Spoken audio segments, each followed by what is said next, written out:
Assalamualaikum warahmatullahi wabarakatuh. Perkenalkan, nama saya Devi Fitriana dari kelas 5B. Saya di sini akan mempresentasikan materi mengenai upaya pengembangan etika lingkungan serta mewujudkan pembangunan yang berwawasan lingkungan. Upaya pengembangan etika lingkungan. Ada beberapa upaya pengembangan etika lingkungan, di antaranya sebagai berikut. Pertama, penguatan misi untuk mempertahankan keseimbangan ekosistem. 2. Penetapan sikap untuk memperhatikan lingkungan. 3. Pemantapan kesadaran masyarakat dalam pengelolaan lingkungan hidup. 4. Kebijakan berwawasan lingkungan. 5. Membangun etika lingkungan baru. Pertama, penguatan misi untuk mempertahankan keseimbangan ekosistem. Misi mulia untuk mempertahankan keseimbangan ekosistem di tengah-tengah tuntutan dan kebutuhan pelaksanaan pembangunan adalah masalah yang sangat sulit. Pada tahap awal, perlu adanya landasan yang kuat dalam upaya menjaga lingkungan. Landasan ini harus memiliki kekuatan yang memaksa dalam pelaksanaannya. Selanjutnya, 2. Penetapan sikap untuk memperhatikan lingkungan. Pemerintah melalui programnya menetapkan sikap dasar yang sangat memperhatikan lingkungan dalam melaksanakan pembangunan. Hal ini dapat ditemukan dengan dimasukkannya program pembangunan lingkungan dalam wujud bab 4 dalam Pelita 2 berdasarkan butir 10 pendahuluan bab 3 GBHN tahun 1973 sampai 1978. Selanjutnya, berdasarkan keputusan Presiden nomor 27 tahun 1975 dibentuk Panitia Inventarisasi dan Evaluasi Kekayaan Alam. Tugasnya untuk menelaah secara rasional pola-pola permintaan dan persediaan serta pengembangan teknologi baik masa kini maupun di masa yang akan datang. Pada dasarnya, pelaksanaan pembangunan sumber-sumber alam Indonesia harus digunakan secara rasional. Penggalian sumber kekayaan alam tersebut harus diusahakan agar tidak merusak tata lingkungan hidup manusia, serta dilaksanakan dengan kebijaksanaan yang menyeluruh dan dengan memperhitungkan kebutuhan generasi yang akan datang. 3. Pemantapan kesadaran masyarakat dalam pengelolaan lingkungan hidup. Kesadaran dan kehidupan masyarakat yang berkaitan dengan pengelolaan lingkungan hidup telah berkembang sedemikian rupa sehingga Undang-Undang Nomor 4 Tahun 1982 perlu disempurnakan untuk mencapai tujuan pembangunan yang berkelanjutan yang berwawasan lingkungan. Selanjutnya, 4. Kebijakan berwawasan lingkungan. Manusia dikaruniai akal budi yang dititahkan untuk menguasai dan memerintah subsistem lain sehingga sering bertindak sewenang-wenang. Manusia menganggap alam sebagai lawan yang harus ditundukkan dan diperbudak untuk memuaskan segala keinginan dan nafsunya.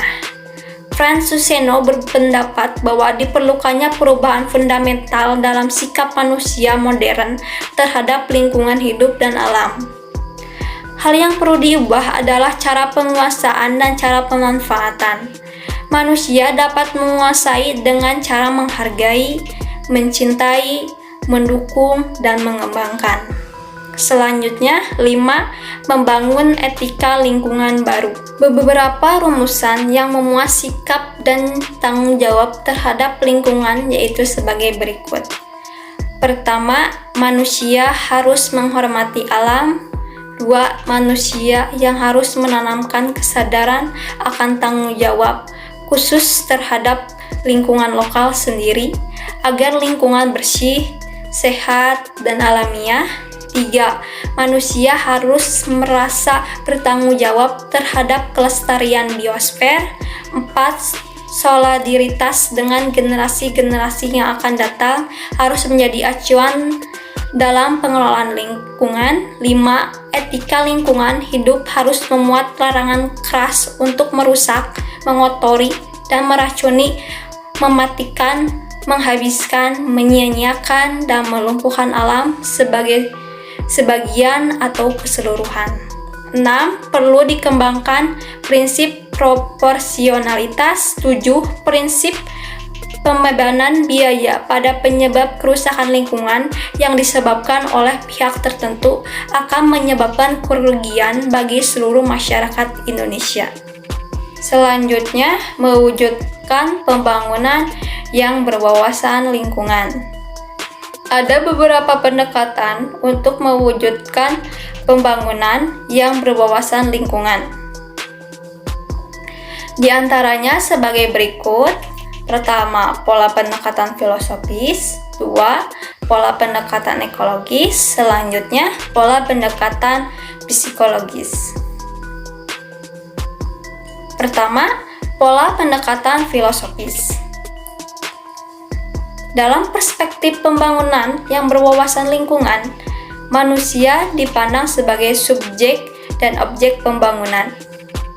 Tujuan pembangunan adalah tercapainya standar kesejahteraan yang adil dan merata bagi kehidupan manusia. Sumber daya lingkungan yang diperlukan untuk memenuhi kebutuhan manusia mempunyai keterbatasan dalam banyak hal. Oleh sebab itu, manusia harus melakukan pengelolaan yang bijaksana, rasional, cerdas, dan bertanggung jawab dalam pengelolaan sumber daya lingkungan.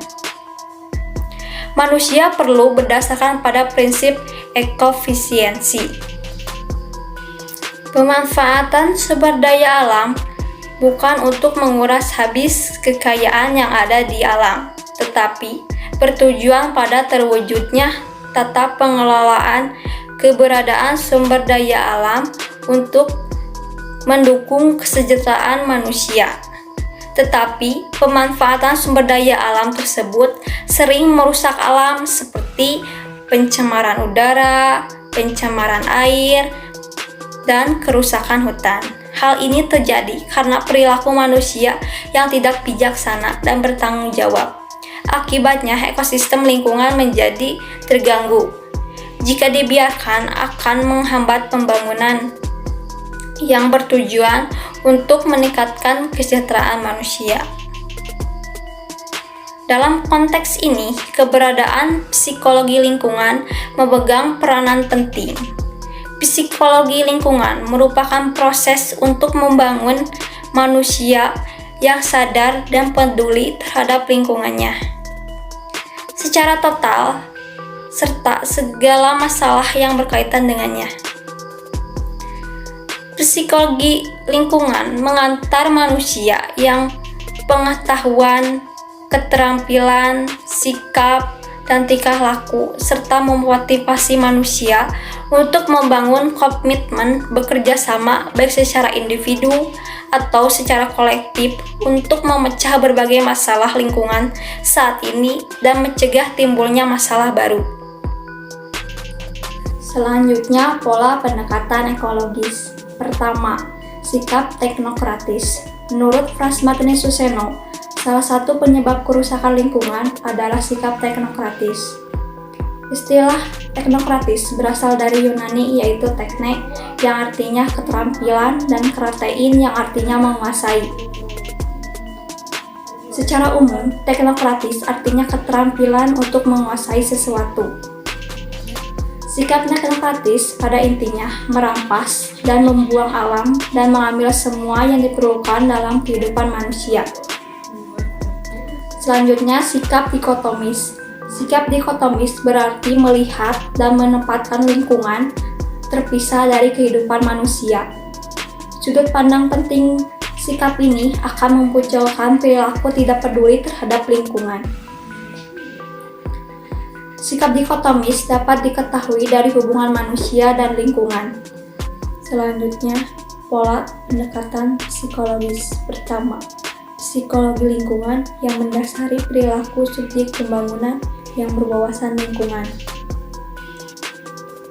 Psikologi lingkungan adalah suatu disiplin yang memperhatikan dan mempelajari hubungan antara perilaku manusia dan lingkungannya. Psikologi lingkungan menekankan studi dari transaksi di antara individu dengan setting fisiknya. Dalam transaksi tersebut, individu mengubah lingkungan dan sebaliknya. Perilaku dan pengalaman individu diubah oleh lingkungan. Selanjutnya, psikologi lingkungan berperan dalam kebijakan pembangunan nasional yang berwawasan lingkungan.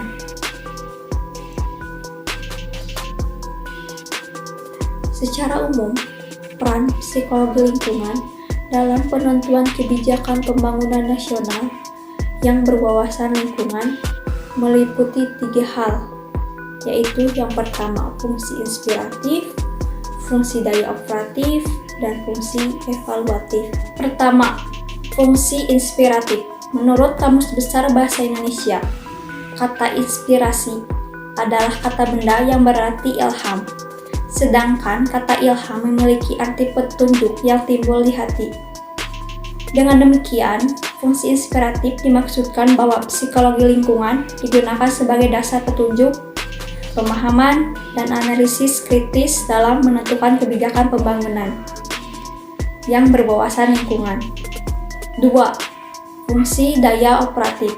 Secara umum, operatif merupakan kata sifat dari operasional. Operasional berarti fungsi yang didasarkan pada karakteristik yang dapat diobservasi. Dalam fungsi daya operatif, psikologi lingkungan berperan untuk mengobservasi, meneliti, menguji kebenaran, dan mengamati sejauh mana pelaksanaan kebijakan pembangunan berdampak pada pola perilaku dan gejala yang muncul akibat pelaksanaan kebijakan. Bahkan, psikologi lingkungan dapat berperan sebagai pengontrol pelaksanaan kebijakan pembangunan.